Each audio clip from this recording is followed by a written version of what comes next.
अस्सलाम वालेकुम नाज़रीन, मैं हूँ फ़हद हमदानी। आपको डिजिटल प्लेटफॉर्म पर खुशामदीद कहते हैं। नियोम चॉम्स्की एक बहुत बड़े पॉलिटिकल फ़िलासफ़र हैं अमेरिका में पैदा हुए वो। उन्होंने सारी ज़िंदगी अमेरिका में बैठ के अमेरिका का बनाया हुआ जो इकोनॉमिक वर्ल्ड आर्डर है, नियो लिबरल वर्ल्ड आर्डर, या आपको सादा अल्फाज में कहें कि जिन असूलों के तहत आपके मुल्क की मईशत चलती है, वो बड़े लेवल की मईशत हो या छोटे लेवल की मईशत हो या पूरी दुनिया के लेवल की जो मईशत हो, अक्सरियत की बात हम कर रहे हैं, उस वर्ल्ड आर्डर को किस तरीके से उसके अंदर लूप होल्स हैं, किसके अंदर उसमें मसले मसाइल हैं, किस तरीके से वो मगरब नवाज वो जना वर्ल्ड आर्डर है, मगरब को ज़्यादा फ़ायदा पहुंचता है, मशरक़ को या डेवलपिंग जो स्टेट्स हैं जिस तरह पाकिस्तान है, इंडिया है, या बाकी जो श्रीलंका है, नेपाल है, इन ममालिक को किस तरीके से नुकसान पहुंचता है या इन ममालिक को उस लेवल का फ़ायदा नहीं पहुंचता। इस सारे निज़ाम के ऊपर, जिसके ऊपर पूरी मगरब की बदमाशी, पूरी मगरब का मामलात सारे जो है इसके ऊपर बेस करते हैं, उसको सारी ज़िंदगी तनकीद का निशाना बनाते बनाते नियोम चॉम्स्की अब ऐसी स्टेज पर पहुंच चुके हैं कि जनाब ना वो सुनते हैं ना वो बोल सकते हैं। मतलब ये है कि उन्होंने सारी ज़िंदगी इसी मामलात में ही गुजार दी है, तनकीद करते करते, लेकिन उन पर भी हाथ नहीं डाला गया। अमेरिकन गवर्नमेंट हो या वेस्टर्न जो मिलिट्री या पॉलिटिकल एस्टेब्लिशमेंट्स हैं, उन्होंने जनाब उसके ऊपर कोई हाथ नहीं डाला। हमने आज तक मशरक़ ने, हम पाकिस्तान और इंडिया की बात कर रहे हैं, हम सिर्फ अपनी ही बात कर रहे हैं, हमने आज तक ये नहीं सीखा कि तनकीद को प्रोसेस कैसे करना है, तनकीद को बर्दाश्त करना है, तनकीद को चलने देना है, क्या करना है हमने। मगरब ने तनकीद को इस तरीके से चलाया है कि उन्होंने कहा कि भाई खुल के आप तनकीद करें, हमें कोई फ़र्क नहीं पड़ता। और इस चीज़ का सबूत है कि आज वो कहाँ बैठे हुए हैं। हमने तनकीद थोड़ी सी, हम पे किसी ने तनकीद की है, हम जनाब चढ़ दौड़ते हैं। हम जनाब लोग हों या फिर हमारे इदारे हों या हमारी जो अथॉरिटीज़ हैं वो इंडिया हो या पाकिस्तान हो, आपके सामने हम केस स्टडीज़ आपके सामने रखने लगे हैं। आज एक अदालत की, एक इलाहाबाद की एक हाई कोर्ट ने जनाब फैसला सुनाया है इंडियन के एक जनाब मुसलमान जनाब एक इसके सामने नौजवान के हक़ में। वो ये है कि कोई गद्दारी का उनके खिलाफ मुकदमा दर्ज किया गया था। और हुआ ही क्या है, वो ये जो मामला है ये पाकिस्तान में भी यही चलता है, इंडिया में भी यही चलता है, पाकिस्तान में भी यही चलता है। ये हम जेनेरिकली बात कर रहे हैं, हम आपके सामने सिर्फ केस स्टडी रखने लगे हैं लॉ के स्टूडेंट्स के लिए और जर्नलिज्म के स्टूडेंट्स के लिए, और ये आम पब्लिक के लिए भी है ये सारी बात। उसमें यह है कि एक जनाब उन्होंने पोस्ट फॉरवर्ड की थी, जनाब इनका नाम है इलाहाबाद की जो हाई कोर्ट है, इन्होंने जो फैसला सुनाया था, इन्होंने जनाब ये जो मौसूफ़ हैं, इन्होंने एक पोस्ट जनाब शेयर की है, कोई पाकिस्तान जिंदाबाद का उस पर नारा लगा हुआ था या पाकिस्तान के हक़ में कोई पोस्ट थी। उसमें यह है कि उन्हें जनाब भारतीय न्याय स्नेहा BNS की दफ़ा 152 के तहत, जिसका मतलब यह है कि हिंदुस्तान की खुद मुख्तारी को ख़तरा है, या फिर यह है कि वो अलहदगी पसंद वो जो उसके अंदर तासरात पाए जाते हैं, अगर इस तरह का आप कदम उठाएंगे तो। इस वजह से जनाब मई में उनको गिरफ़्तार कर लिया गया और वो मुकदमा चला इलाहाबाद की हाई कोर्ट में। इलाहाबाद के हाई कोर्ट ने जनाब उस मुकदमे को सुना और दोनों तरफ से जो इस्तगासा है और उसके अलावा जो वो है जो उसका मुद्दाई का जो वकील है, उनका जनाब दोनों साइड से उन्होंने आर्गूमेंट सुने। अदालत ने इस नतीजे पर अदालत पहुंची है कि इसमें ठीक है कोताही हो सकती है, इसमें आपकी चॉइस हो सकती है, लेकिन इसमें गद्दारी नहीं है। खुदारा इस चीज़ को आप बचें। उन्होंने बाकायदा उनकी ज़मानत कबूल कर ली है और वो मुकदमा उन्होंने कैंसिल कर दिया है। ये हमने इंडिया की मिसाल आपके सामने रखी है। आगे हम पाकिस्तान का रुख करते हैं। पाकिस्तान में आपको हम पॉलिटिकल आपके सामने एक एग्जांपल रखते हैं। एमल वली खान अवामी नेशनल पार्टी KPK में जनाब एक रीजनल पार्टी है। माजी में उसका बड़ा अच्छा रिकॉर्ड रहा है, हुकूमत में भी रही है, KPK में उन्हें हुकूमत भी की है, और ठीक है उसके ऊपर काफ़ी ज़्यादा इल्ज़ामात हैं बैड गवर्नेंस के, उसके ऊपर काफ़ी ज़्यादा एलिगेशंस हैं। लेकिन एमल वली खान जो उसी पार्टी के सदर हैं, उस पार्टी के जनाब चेयरमैन भी हैं, वाइस चेयरमैन हैं या गालिबन चेयरमैन हैं, उन्होंने सेनेट में, पाकिस्तान के सेनेट के फ्लोर पे खड़े होकर आर्मी चीफ सैयद आसिम मुनीर और शहबाज शरीफ हमारे जो प्राइम मिनिस्टर हैं, उनको तनकीद का निशाना बनाया। उन्होंने सबके सामने तनकीद का निशाना बनाया है, भरी दुनिया के सामने। और उनकी वो जो तकरीर है जिसको हम कवर कर रहे हैं, जिस खबर को, वो सेनेट की वेबसाइट के ऊपर आप जाके आप देख सकते हैं, उसके ऊपर वो अपलोडेड भी है, एज इट इज़ अपलोडेड है। जनाब उनको जैसे ही उन्होंने तनकीद का निशाना बनाया है, उसके बाद जनाब स्टेट अथॉरिटीज़ हमारी हरकत में आ गई हैं।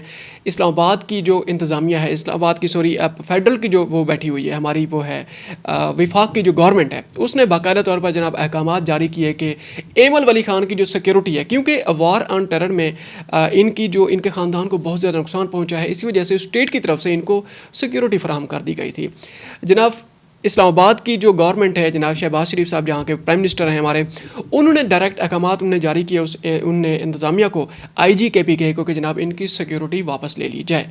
और बाद में जो कुछ हुआ, कल के व्लॉग भी आप देख सकते हैं, उसके अंदर हमने ये पूरी तफसीलात आपके सामने रखी हुई हैं कि जिस तरीके से IGKPK ने जो अपने उनके चीफ एग्जेक्टिव हैं, प्रोविंशियल चीफ एग्जेक्टिव, उनका कहना मानने से भी इनकार कर दिया है। ये जनाब हमने एक इंडिया की मिसाल आपके सामने रखी है, एक पाकिस्तान की मिसाल हमने आपके सामने रखी है। तनकीद को किस तरीके से प्रोसेस किया जाता है, तनकीद को किस तरीके से आगे चलाया जाता है, मगरब ने किस तरह कौन सा रास्ता अपनाया, उन्होंने तनकीद को खोल के आने दिया, उन्होंने तनकीद को वेलकम किया है। क्यों? उन्हें पता है कि भाई जो बेहतरी का रास्ता है वो तनकीद का दरवाज़ा क्रॉस करके ही आता है। आपको सामने बेहतरी नज़र आएगी। एक थीसिस है, एक राय है किसी इंसान की, एक एंटी थीसिस है, वो उसको काउंटर करने की कोशिश करेगा। अब एक राय है, एक दोनों जनाब मुख्तलिफ जो आरा हैं, ये मिलके एक नई और प्योरीफाइड और एक बेहतर जनाब राय जन्म देते हैं, जो कि जिसको हम इम्प्लीमेंट करें, जो कि आप समझे कि डेलिब्रेशंस के ज़रिए, जिसका हमें इस्लाम भी हमें इस चीज़ का हुक्म देता है, उसके ज़रिए जनाब निकल के एक बेहतरी का रास्ता सामने आता है। हमने ये रास्ता बदकिस्मती से बंद कर दिया हुआ है और हम समझते हैं कि हर किसी ने हमारे ऊपर, किसी एक इंसान ने तनकीद कर दी है, आर्मी चीफ पर तनकीद करके, एक न्यूक्लियर स्टेट का आर्मी चीफ जो अब फील्ड मार्शल भी हैं, उनके ऊपर अगर किसी ने तनकीद कर दी है तो उन पर क्या असर पड़ेगा? एक रियासत है, 25 करोड़ आबादी का मुल्क है। आगे जनाब एक और एग्जांपल हम आपके सामने रखने लगे हैं इंडिया में। अच्छा, जुडिशल एस्पेक्ट के ऊपर हम दोबारा एक और बात भी हम करने लगे हैं इसी एंगल को। इसी वजह से ये वीडियो आपने आखिर तक देखनी है। अब बड़ी इन्फॉर्मेटिव वीडियो है, आपने इसी तरह आपने स्टिक रहना है। और अगर आपने अभी तक चैनल सब्सक्राइब नहीं किया तो चैनल को भी आप सब्सक्राइब कर लें, ताकि आने वाले वक्त में इसी तरीके से रिसर्च बेस्ड और एजुकेशन, आपको एजुकेट करने के लिए इसी तरह का हम कंटेंट आपके साथ हम शेयर करते रहें। हम पिछले हमने दो जो हमने आपके सामने वाक़यात रखे, उसमें हमने ये बात आपके सामने रखी है किस तरीके से हुक्मरान तबका या जो स्टेट अथॉरिटीज़ हैं वो किस तरह अदम बर्दाश्त का शिकार हैं, किस तरह वो इस चीज़ को बर्दाश्त नहीं करती कि उनके ऊपर तनकीद की जाए। अब हम अवाम की बात करते हैं, अवाम है या जो नॉन स्टेट एक्टर्स की भी हम बात करेंगे, वो भी आपने ये वीडियो आपने देखनी है। आगे ये खबर हम आपके सामने रखने लगे हैं। पहले हम इंडिया का एक केस स्टडी आपके सामने रख लेते हैं। इंडिया में परसों की बात है जनाब, चीफ जस्टिस ऑफ इंडिया जनाब, उनका नाम है BR गवाई, उनको जनाब जूता मारा गया। कितना अफसोसनाक बात है। अब ये सुनने में आ रहा है कि उनका ताल्लुक़ है वो दलित बरादरी से है। वो जो दलित बरादरी, उनकी जो सेकंड क्लास है या उनकी वो जो ऐसी क्लास है जिसको वो समझते हैं कि वो एक वो अछूत हैं, मतलब उनको आप टच नहीं कर सकते, या ऐसे लोग हैं अनटचेबल जो है ना, मतलब खैर अनटचेबल तो मेरे ख्याल में उनके बारे में वर्ड यूज़ होता है जो हायर तबका होता है, हायर ऑर्डर, ऐसा ही है। शूदर भी उनको कहा जाता है, और क्या कहा जाता है? अच्छा, और क्या कहा जाता है? अछूत भी होते हैं, निचले दर्जे का इन्हें जनाब इन्हें शहरी तस्वर किया जाता है। ये वहाँ से जनाब आए हुए हैं चीफ जस्टिस। इन्होंने जनाब कोई फ़ैसला दिया है, कोई इंडिया में किसी भगवान की कोई मूर्ति के मुतालिक, किसी उनकी कोई इंस्टॉलेशन है या मंदिर के मुतालिक इन्होंने कोई फ़ैसला दिया है। उन्होंने कहा है कि ये जो RSS बेसिकली जिनकी हुकूमत वहाँ पर वो है, अमल पैरा है, BJP की हम बात कर रहे हैं, उनके कोई वकील थे, उनके प्रो BJP कोई वकील थे, उन्होंने जनाब इनके चीफ जस्टिस साहब को जनाब मुंह पर जूता मार दिया, उनके सामने डाइस पर उन्हें जूता फेंका है। ये बहुत बड़ी खबर है। ये कल आपके चीफ जस्टिस के बारे में हुए, हमारे मुल्क में भी हो गए, मुल्क पाकिस्तान में भी ऐसा हो सकता है, क्योंकि यहाँ पर हिंदू भी हैं, ईसाई भी हैं, क्रिश्चन भी हैं, मतलब यहाँ पर ईसाई, क्रिश्चन और उसके अलावा मुसलमान हैं, सारे यहाँ पर चलते हैं। मसले मसाइल हर जगह पर होते हैं, लेकिन अदम बर्दाश्त अवाम की हद तक, इस लेवल तक नहीं जानी चाहिए कि आपके मुआशरे का चीफ जस्टिस भी महफूज ना हो। ये बहुत बड़ा अलमिया है आपके लिए और हमारे लिए। आगे जनाब हम नॉन स्टेट एक्टर्स की जनाब हम बात कर लेते हैं। नॉन स्टेट एक्टर्स में ऐसा हुआ है कि जनाब आज एक बहुत अफसोसनाक एक वाक़या हुआ है इसके बलूचिस्तान में जनाब खारान के जनाब एक डिस्ट्रिक्ट कोर्ट के अंदर जनाब एक हमारे जो वो हैं हमारी जो पाकिस्तानी जो सिक्योरिटी फोर्सेस हैं उनके ख़िलाफ़ जो वो हैं नॉन स्टेट एक्टर्स हैं, BLA जिनको हम कहते हैं यहाँ पर, बलूचिस्तान लिबरेशन आर्मी, उनके कुछ कारिंदे आए। उनने यहाँ की जो अदालत थी खारान डिस्ट्रिक्ट की, बलूचिस्तान की हम बात कर रहे हैं, उसको बाकायदा तौर पर उन्होंने जला दिया है। और जो वहाँ के जो जस्टिस थे सेशन जज थे या गालिबन एडिशनल सेशन जज हैं, उनको वो वहाँ से किडनैप करके ले गए और बाकायदा तौर पर उसका जो रिकॉर्ड है अदालत का सबको उन्हें जला कर रख दिया है। यहाँ पाकिस्तान में जनाब नुक्ता नाम का जनाब एक प्लेटफॉर्म है, उन्होंने भी इसको वो किया है, इसको कवर किया है इस खबर को। और वो जो है उसके जो कमरा अदालत है वहाँ से जनाब आग के धुएँ जनाब बाहर निकलते हुए नज़र आ रहे हैं। और ये बहुत ही अफसोसनाक खबर है। ये पाकिस्तान इंडिया ये दोनों तरफ से बराबर की खबरें हम आपके सामने रखने लगे हैं। आपका सिर्फ काम यही है, इनको आपने क्रिटिकली देखना है। आपने ये नहीं देखना कि ये इंडिया के खिलाफ बात हो रही है, पाकिस्तान के खिलाफ बात हो रही है, पाकिस्तान के हक में बात हो रही है या इंडिया के खिलाफ बात हो रही है। ऐसा कुछ नहीं है। ये एक इम्पार्शल एक पर्सपेक्टिव हमने आपके सामने रखा है। ये एक सोचने का मकाम है आपके लिए और हम सब के लिए। 25 करोड़ यहाँ आबादी है, 1.5 अरब वहाँ आबादी बैठी हुई है। जितना यहाँ मुसलमान बैठे हुए हैं वहाँ भी उतने ही मुसलमान बैठे हुए हैं इंडिया में। हम जो अबुल कलाम आज़ाद ने भी यही सवाल किया था कि पाकिस्तान की जो अथॉरिटीज़ हैं या पाकिस्तान के जो लोग हैं उनका जो वो है जो पर्सपेक्टिव है इंडिया के बारे में, क्या वहाँ जो मुसलमान बैठे हुए हैं उनके बारे में भी उनका वही पर्सपेक्टिव है। बेसिकली वो रिकनसाइल करने की कोशिश में वो लगे हुए थे। उन्होंने कहा था कि इन मामलात को जनाब ख़त्म कर दिया जाए। आगे जनाब हम एक और बात करते हैं, पाकिस्तान का हम रुख करते हैं। पाकिस्तान में आप थोड़ा सा ना मईशत की हम बात कर लेते हैं। यही तनकीद वाला सिलसिला है, आगे यही चलता जाएगा, ये ख़त्म होने वाला नहीं है। देखता जा और शर्माता जा, सुनता जा और शर्माता जा। पाकिस्तान में कुछ ऐसे मामलात हैं जिन पर बात करना एक समझें कि गुनाह नहीं, गुनाह कबीरा समझा जाता है। ख़ासकर आप गवर्नमेंट के ख़िलाफ़ बात नहीं कर सकते।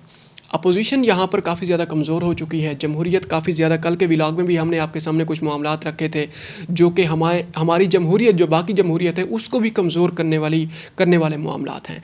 हम अभी आपके सामने एक और जनाब मामला रखने लगे हैं। पाकिस्तान ने कुछ दिनों पहले जनाब पाकिस्तान के जो प्राइम मिनिस्टर हैं, अब ये खबर किसने जो ब्रेक की है वो जनाब हामिद मीर साहब ने जियो के कैपिटल जनाब टॉक में उन्होंने ये खबर ब्रेक की है। हम वही खबर हम कवर करने लगे हैं आपके सामने। Hamid Mir he is authority when it comes to breaking the news. हम उन्हीं की खबर को ही हम कवर करने लगे हैं। उन्होंने कहा कि जनाब यहाँ पर कुछ चीज़ों के ऊपर तनकीद ना करना, कुछ चीज़ों को पॉइंट आउट ना करना, जनाब कहा जाता है कि जनाब ये मुल्क के फ़ायदे में है। और ये है कि स्टेट अथॉरिटीज़ जो हैं, खासकर जो गवर्नमेंट की हम बात कर रहे हैं, खासकर उनकी हम बात कर रहे हैं जनाब, उनकी फेवर में ये बात है। लेकिन शहरी होने के नाते, एक ज़िम्मेदार शहरी होने के नाते, इंडिया की बात की जाए तो एक ज़िम्मेदार नागरिक होने के नाते हम इस तरह हम बात कर सकते हैं। ज़बानों का तो कोई बॉर्डर नहीं होता ना। पाकिस्तान उर्दू के अंदर जनाब हिंदी भी है, बलोची भी है, इंग्लिश के अल्फाज भी हैं। अच्छा खैर, हमारे ऊपर कोई फतवा ना लग जाए। उसमें हामिद मीर साहब ने कहा है कि जनाब हम दावा करते हैं कि जनाब सिफारती महाज पे पाकिस्तान आज जनाब एक लीडिंग प्लेयर बन चुका है। डोनाल्ड ट्रंप उसको मिलता है, मगरबी ताकतें उसको वेलकम करती हैं, गल्फ़ कंट्रीज सऊदी अरब के साथ हमारे मुआहदे होते हैं और अमेरिका के डायरेक्ट हमारे साथ ताल्लुकात बन चुके हैं। अमेरिका पाकिस्तान आज समझे कि उसका वो एक आंख का तारा बन चुका है पाकिस्तान अमेरिका का। लेकिन ऐसा क्या हुआ है कि रोज़ाना की बुनियाद पर एक एक करके पाकिस्तान के अंदर से जो फॉरेन डायरेक्ट इन्वेस्टमेंट आई थी, FDI जिसको हम कहते हैं, जो ग्लोबल जो मार्केट है, जो बहुत बड़ी बड़ी कंपनीज़ हैं, एक एक करके जनाब छोड़ती जा रही हैं। क्या पाकिस्तान के अंदर इस चीज़ का कोई फ़ायदा होगा या नुकसान होगा? अब सिर्फ हम दो पॉइंट आपके सामने रखने लगे। एक तो बहुत लंबी लिस्ट है जिसमें जनाब गुल अहमद ने भी अपना टेक्सटाइल एक्सपोर्ट जनाब बिज़नेस बंद कर दिया है। कार सर्विसेज क्रीम ने जुलाई में अपना जनाब वो ने सिस्टम अपना बंद कर दिया था, ठप कर दिया था। प्रॉक्टर एंड गैम्बल के नाम से जनाब एक कंपनी है, सोप प्रोडक्शन है, उनने भी अपनी प्रोडक्शन ख़त्म कर दी है। उसके अलावा सीमेंस टेक्नोलॉजीज़, ये गालिबन ये जर्मन ये टेक्नोलॉजी है। Is it so? German technology है सीमेंस, जो जनरेटर बनाती है, जो हैवी वो है साइमन। अच्छा, इन्होंने जनाब अपनी प्रोडक्शन इन्होंने भी बंद कर दी है। उसके अलावा जनाब शेल ने भी पाकिस्तान को जून 2023 में छोड़ दिया था और उसके 77% जो हिस्से हैं उन्हें फ़रोख्त कर दिए हैं। टोटल पार्को ने भी जून में अपना कारोबार ख़त्म कर दिया है। अच्छा, उसके अलावा काफ़ी सारे जनाब, ये बहुत लंबी लिस्ट है, इसमें तो आधा व्लॉग इसी में ही गुजर जाएगा। आपके सामने हम रखने लगे हैं। इसका मतलब ये है कि हमारी हुकूमतें जो दावे करती रहती हैं, आप थोड़ी देर के लिए जियो न्यूज़ का कल का जो कैपिटल टॉक का जो प्रोग्राम है उसी को ही आप मुलाहिज़ा फरमा लें। वहाँ पर इकोनॉमिक एक्सपर्ट भी बैठे हुए हैं, उन्होंने किस तरीके से इस खबर को ब्रेक किया है, किस तरीके से इसको नशर किया है, आप खुद उनका तज्जिया भी आप मुलाहिज़ा फरमा सकते हैं। अच्छा, इसके साथ साथ जनाब इसी खबर के साथ ही जनाब एक और ख़बर है कि IMF ने पाकिस्तान में और इंडिया दोनों में एक बहुत बड़ा डेवस्टेटिंग किस्म का एक फ्लड आया है। उसमें ये हुआ कि जनाब पाकिस्तान की डेफिनेटली एक डेट बेस्ड इकानमी है, यहाँ पर उसे रिलीफ देना होता है आवाम को, क्योंकि ऑलरेडी बहुत ज़्यादा महंगाई है, यहाँ पर बहुत ज़्यादा हमने कर्ज़ वापस करना होते हैं, अंदरूनी और बैरूनी कर्ज़ों की बहुत बड़ी एक समझेंगे एक हिमालय है हमारे मुल्क में। तो उसमें जनाब पाकिस्तानी जो गवर्नमेंट है, पंजाब गवर्नमेंट और फेडरल गवर्नमेंट ने एक जनाब ऐलान किया कि हमारे जो फ्लड रिलीफ जो ऑपरेशन है उसमें जनाब हम लोगों को जनाब मदद फराम करेंगे 10 लाख 20 लाख या 15 लाख, उसकी हम मज़ीद डिटेल में नहीं जाना चाहते। इन्होंने ये जनाब प्लान किया है, लेकिन वो जनाब IMF ने जनाब एक अहकाम जारी किए हैं। IMF जो वही गॉडफादर है, सब कुछ वही कंट्रोल कर रहा है। 80 to 90% जो इकनॉमिक जो हमारे डिसीजंस हैं वो IMF की मर्ज़ी के बगैर हम नहीं ले सकते। सीधी बात है, टेक इट और लीव इट। इस चीज़ को आप बर्दाश्त कर रहे हैं या ना करें, सीधी बात है। IMF ने विफाक को सैलाब मुतासरा इलाकों में स्कीमों को फंड्स देने से जनाब रोक दिया है। अंदाज़ा लगाएं कितना बड़ा सैलाब आया है। सदरन पंजाब की बात कर लें, सिंध की बात कर लें, इंडियन पंजाब की हम बात कर लें, ये सारे जनाब सेम बेल्ट में, लाहौर की हम बात कर लें, अपर पंजाब की, इसमें कितना बड़ा सैलाब आया है। बाकायदा तौर पर जनाब उन्हें रोक दिया है। अच्छा, आगे सोने पे सुहागा, आगे और क्या है। IMF का कहना है कि सूबे मुतासरा इलाकों में बहाली स्कीमों को अपने वसाइल से फंड्स दें। जनाब वो वहाँ तो सब कुछ ठप हो चुका है, कई गांव और शहर के शहर वहाँ पर जनाब ज़मीन बोझ जनाब हो चुके हैं, क्या कुछ वहाँ नहीं हुआ। एक पूरी की पूरी तहसील की 90% आबादी, 90% जो इंफ्रास्ट्रक्चर है उसको नुकसान पहुँचा है। बाकी क्या बचा है वहाँ पे। अच्छा, आगे उन्होंने क्या कहा है जनाब, सूबे यकीनी बनाएं कि बहाली स्कीमों से सरप्लस में कमी ना आए। एक तो जनाब वो कहते हैं कि आप वहाँ पर फंड भी नहीं दे सकते, दूसरे नंबर पे वो जो उन्हें सजेशन दी है कि जनाब वो जो सूबाई लेवल पे वो जो स्कीम्स हैं उसके ज़रिए आप फंड्स दें, लेकिन आपने ये भी यकीनी बनाना है उनके जो सरप्लस जो उनका मुनाफा है उसमें भी कमी नहीं आनी चाहिए। उनके कोई मार्कअप उन्हें सेट किया हुआ होगा IMF वालों ने, हम उसकी डिटेल में नहीं जाना चाहते, कि उन्होंने कहा कि जनाब ऐसा नहीं होना चाहिए। ये जनाब आपके सामने हमने कुछ गुजारिशात आपके सामने रखी हैं कि आप खुद अंदाज़ा लगाएं कि हम कहाँ खड़े हुए हैं, ये सब कुछ कहाँ से निकला है। हम बेहतरी का रास्ता हमने बंद कर दिया है, दरवाज़ा हमने बंद करके रखा हुआ है। क्यों? तनकीद की इजाज़त नहीं है यहाँ। Critically we are critical patriot, हम नहीं सोचेंगे तो कौन सोचेगा। सीधी बात है, तनकीद को वेलकम करना होता है, आप खुले दिल से उसको वेलकम करें। आगे जनाब एक और बड़ी गर्मा गर्म खबरें हैं पाकिस्तान से ही, सियासी हम थोड़ी और खबरें सामने आपके रखते हैं। नून लीग और पीपल्स पार्टी की जिस तरीके से जनाब लड़ाई जारी है, एक दूसरे के ऊपर जनाब वो तीर जनाब बरसाए जा रहे हैं कि जनाब पंजाब गवर्नमेंट और ख़ासकर सिंध गवर्नमेंट, हम इनकी पहले बात कर लेते हैं, फिर बाद में फेडरल गवर्नमेंट की हम बात करते हैं।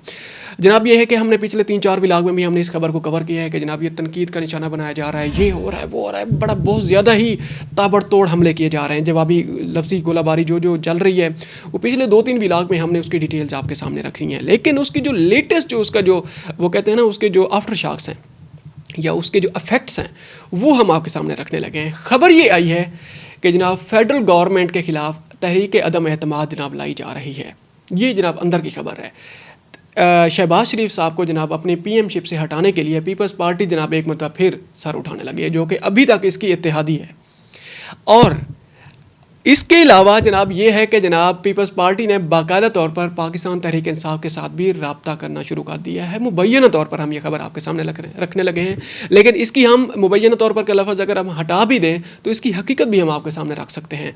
वो ये है कि जनाब ख्वाजा आसिफ साहब जो हमारे वज़ीर दिफा भी हैं, उन्होंने जनाब एक वो किया है, एक ट्वीट किया है। उन्होंने उनको जो असद कैसर साहब हैं उनको जनाब कोई तनकीद का निशाना बनाया है। उन्होंने कहा है कि जनाब पहले अपने घर को तो जनाब संभाल लें, फिर जनाब हमारे खिलाफ तहरीक अदम एतमाद जनाब लेकर आएँ। घर से मुराद ये है कि बानी तहरीक इंसाफ इमरान खान साहब, उनकी जो जमात है पाकिस्तान तहरीक इंसाफ की हम बात कर रहे हैं, किस तरीके से अंदरूनी तौर पे तकसीम का शिकार है।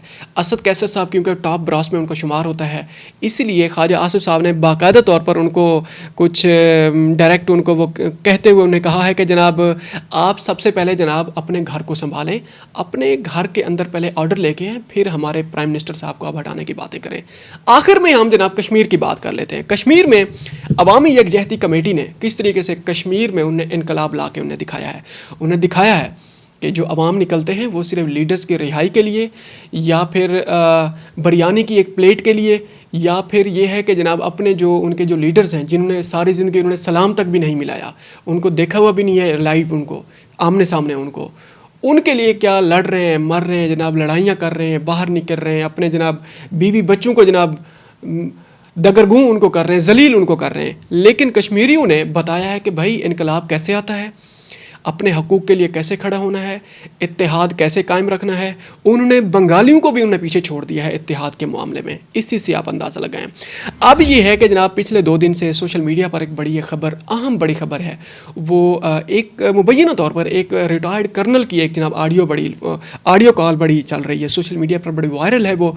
उसके मुताबिक ये है कि जो कश्मीरी, अच्छा उसका हम खुलासा सिर्फ आपके सामने रख लेते हैं क्योंकि पूरी खबर तो बहुत लंबी है। उसमें यह है कि जनाब सोशल मीडिया पर ये खबर जो वायरल हुई है उसमें ये कहा जा रहा है मुबैना तौर पर कि जनाब के जो कश्मीरी हैं वो जैसे ही पंजाब में या इस्लामाबाद दाखिल हों तो उनको ज़दोकोब किया जाए, उनको तंग किया जाए। और इसका एक रिफ्लेक्शन हमने ये भी देखी है कि इस्लामाबाद प्रेस क्लब के ऊपर जिस तरीके से इस्लामाबाद पुलिस ने चढ़ाई की थी 4 दिन पहले जब उधर मुजफ्फराबाद में मुज़ाकरात चल रहे थे और अवामी यकजहती कमेटी का जो इजलास है और जो एहतजाज है वो ज़ोरों शोरों पे था, बिल्कुल आखिरी स्टेज पे था, कामयाबी की आखिरी स्टेज पे, ना कि नाकामी की आखिरी स्टेज पे। उस वक्त भी जनाब इस्लामाबाद पुलिस का जो गम और गुस्सा था कश्मीरियों के ख़िलाफ़ जो वहाँ पर एहतजाज रिकॉर्ड करवाने गए हुए थे उनके खिलाफ़ जिस तरीके से उन्होंने धावा बोला है वो भी काबिल दीद था, देखने वाला था कि जनाब किस तरीके से उन्होंने बदला लिया है। अब यह है कि इस्लामाबाद पुलिस ने बाकायदा तौर पर ऑफिशियल अपने पेज से ये एक मरासला जारी किया। उन्होंने कहा कि सोशल मीडिया पर गर्दिश करने वाली एक ऑडियो में झूठा दावा किया गया है। AJK के अफराद को, आज़ाद जम्मू कश्मीर के अफराद को रावलपिंडी इस्लामाबाद की बाउंड्री पर ख़ास तौर पर चेक किया जा रहा है। ये खबर सरासर गलत है और झूठी है। आज के बाद इस खबर को किसी ने भी फैलाया उनके खिलाफ कानूनी चाराजोई की जाएगी। ये खबर जनाब हमने आपके सामने रखी है। कश्मीर से, आज़ाद कश्मीर से कुछ लोग, हमारे भाई बहन हैं हमारे, उनने हमसे कोई रब्ता भी किया है, जर्नलिस्ट है वहाँ के। उन्होंने कहा कि आप अपने व्लॉग में इस खबर को जनाब कवर करें और इसको पॉइंट आउट करें। हमने उसको पॉइंट आउट कर दिया, लेकिन हमने उसको क्लैरिफिकेशन के साथ हमने पॉइंट आउट किया है कि इस्लामाबाद पुलिस ने बाकायदा तौर पर उसको क्लियर भी कर दिया है। अब तक के लिए इतना ही। मिलते हैं एक और व्लॉग में। अपना ख्याल रखिएगा और हो सके तो हमारे चैनल का भी ख्याल रखिएगा। अस्सलाम वालेकुम।